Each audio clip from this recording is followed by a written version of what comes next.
I walk into a debate. You see these guys walking out with air conditioners, with refrigerators on their back, the craziest thing. And the police aren't allowed to do their job. One rough hour, and I mean real rough, the word will get out and it will end immediately. End immediately.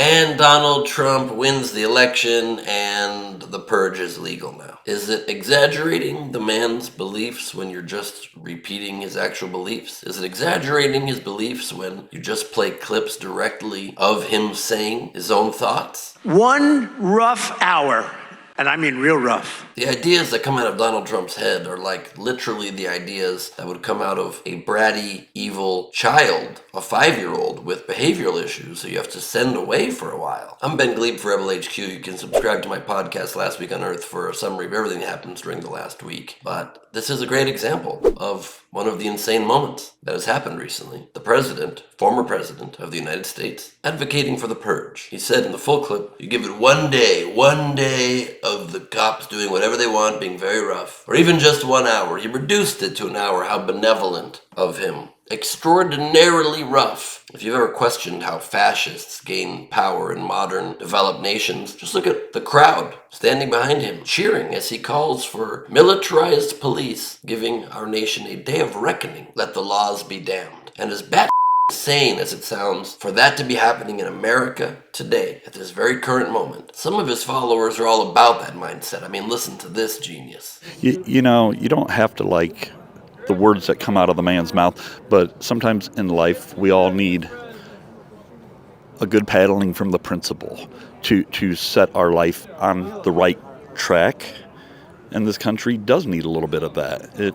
We need a little paddling. I mean, I was a problem child growing up, and it took a good leadership to set me straight. We need a little paddling as a nation because you were paddled because you were a problem child? Guess what, though? There's other ways. You see, society has done a thing that's very hard for Trump supporters to comprehend called evolve. And as society has evolved, we've learned to get results of people behaving without having to beat them. Especially without having to beat them in society at the hands of authority figures. We don't need teachers to do corporal punishment anymore. We certainly don't need the police to be empowered to do more police brutality. Despite what you think because you were a problem child and you enjoyed being paddled a little bit too much. But why in this last stretch before the presidential election would Trump be toning up this kind of rhetoric when he's the one who's saying we should tone down the rhetoric? Well, maybe it's because that's how he won the first time. That was how he won in 2016, and that was because of white voters. And I think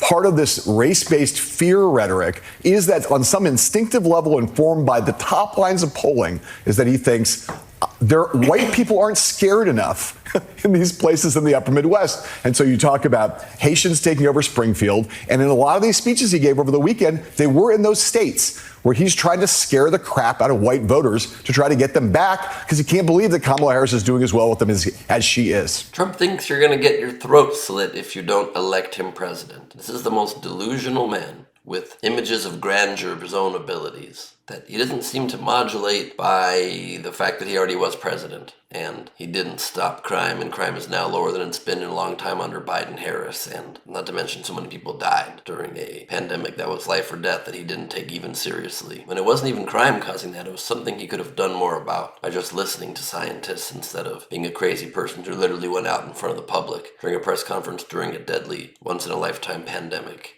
and said, I don't know if I trust all the models. I used to be very involved with models, and did a woman's figure hand movement with his hand. Something he really did during a life and death press conference. The professionals did the models. I was never involved in a model, but at least this kind of a model. So this is the man that we are now considering electing again, 50% of the country. And his strategy is, white people aren't scared enough of immigrants. Let's triple down on that. Man is a one-trick pony whose claim to fame, at least in terms of controlling the Republican vote, is to scare his racist, mostly white base into voting him again. A literal scare tactic. Despite him being a convict, a criminal whose brain doesn't function properly, he thinks he can scare you about other criminals who don't actually do crimes that affect your life, like the crimes he does that affect our life and very democracy. And Trump's rhetoric has long moved beyond dog whistles to blatant hate speech, as we've seen so many times and have given you so much evidence of. While some of his more extreme supporters appreciate this unfiltered approach. GOP pollster Frank Luntz has explained why speeches like these aren't a smart strategy to win over undecided voters. Voters, these undecided voters, don't like how Donald Trump talks, but they do agree with him on many of the most important issues.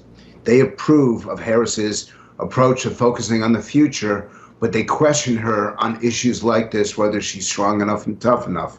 So the rhetoric is not effective, but focusing on the issue is, and that's why they're still undecided voters, because quite frankly, they don't want to vote for either candidate. So we realize that that's the case, because while it might be impossible to understand how there still is an undecided voter in this country, Luntz does explain it in some way that does make some modicum of sense. Those people prefer Trump policies, think he's tougher, think he's more unpredictable on the world stage, and don't like what he says, and they're torn between style and substance. I don't know how you can like Trump's policies and think that's the better substance, but even many of them don't like his style, and they're torn. Trump could win a lot of them over if he was disciplined for the last handful of weeks, but obviously he can't do that. He can't do what J.D. Vance did in that debate, which was misrepresent his record in a polite way that made him seem palatable. And so people are going to have to decide. Do you want Trump policies and personality and domination of the news cycle and our psyches every day for the next 4 years? Or do you want somebody who will advance policies that actually benefit you, who doesn't need the spotlight all the time, and who I assure you will be just fine on the world stage? She'll be great. But whatever you decide, please just do